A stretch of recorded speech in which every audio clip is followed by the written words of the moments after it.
I'm Barbara Pratt, and I'm going to be reading The Tale of Peter Rabbit by Beatrix Potter.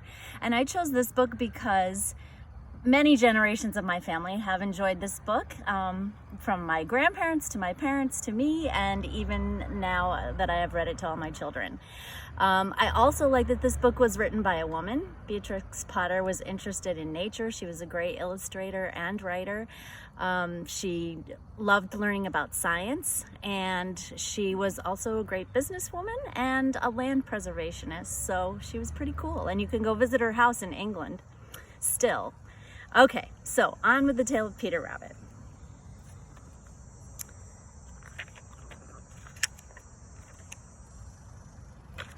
Oh boy. Okay.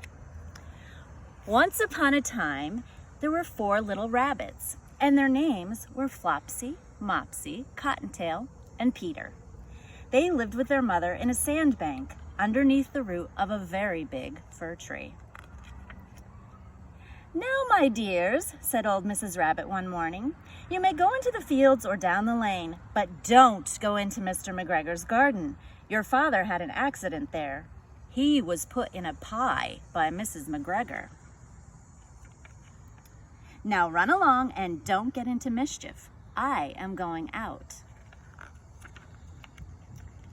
Then old Mrs. Rabbit took a basket and her umbrella and went through the woods to the baker's. She bought a loaf of brown bread and 5 currant buns. Flopsy, Mopsy, and Cottontail, who were good little bunnies, went down the lane to gather blackberries. But Peter, who was very naughty, ran straight away to Mr. MacGregor's garden and squeezed under the gate.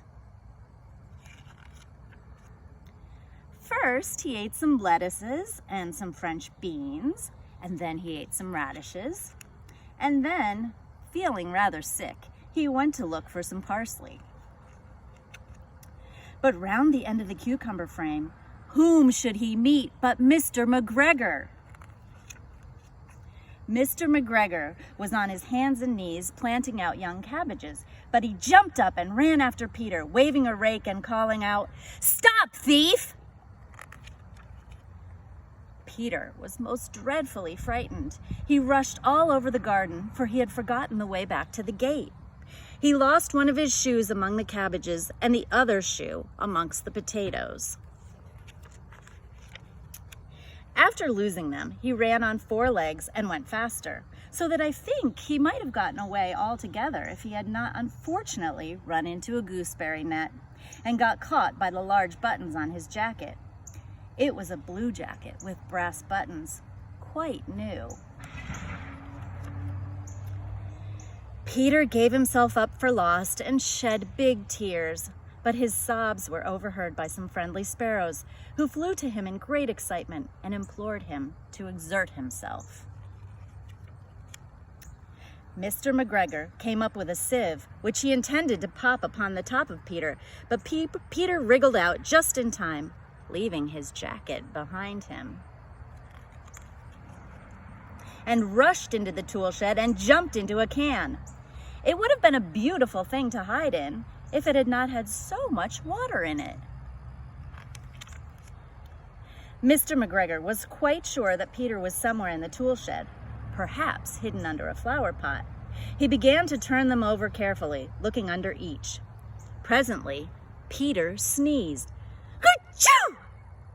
Mr. MacGregor was after him in no time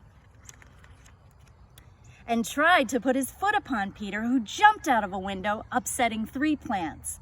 The window was too small for Mr. MacGregor, and he was tired of running after Peter. He went back to his work. Peter sat down to rest. He was out of breath and trembling with fright, and he had not the least idea which way to go. Also, he was very damp with sitting in that can. After a time, he began to wander about, going lippity-lippity, not very fast, and looking all round. He found a door in a wall, but it was locked, and there was no room for a fat little bunny to squeeze underneath. An old mouse was running in and out over the stone doorstep, carrying peas and beans to her family in the wood. Peter asked her the way to the gate, but she had such a large pea in her mouth that she could not answer. She only shook her head at him. Peter began to cry. Then he tried to find his way straight across the garden, but he became more and more puzzled. Presently, he came to a pond where Mr. MacGregor filled his water cans. A white cat was staring at some goldfish. She sat very, very still, but now and then the tip of her tail twitched as if it were alive. Peter thought it best to go away without speaking to her. He had heard about cats from his cousin, little Benjamin Bunny. He went back towards the tool shed, but suddenly, quite close to him, he heard the noise of a hoe. Scritch, scratch, scratch, scritch. Peter scuttered underneath the bushes, but presently, as nothing happened, he came out and climbed upon a wheelbarrow and peeped over. The first thing he saw was Mr. MacGregor hoeing onions. His back was turned towards Peter, and beyond him was the gate. Peter got down very quietly off the wheelbarrow and started running as fast as he could go along a straight walk behind some blackcurrant bushes. Mr. MacGregor caught sight of him at the corner, but Peter did not care. He slipped underneath the gate and was safe at last in the wood outside the garden. Mr. MacGregor hung up the little jacket and the shoes for a scarecrow to frighten the blackbirds.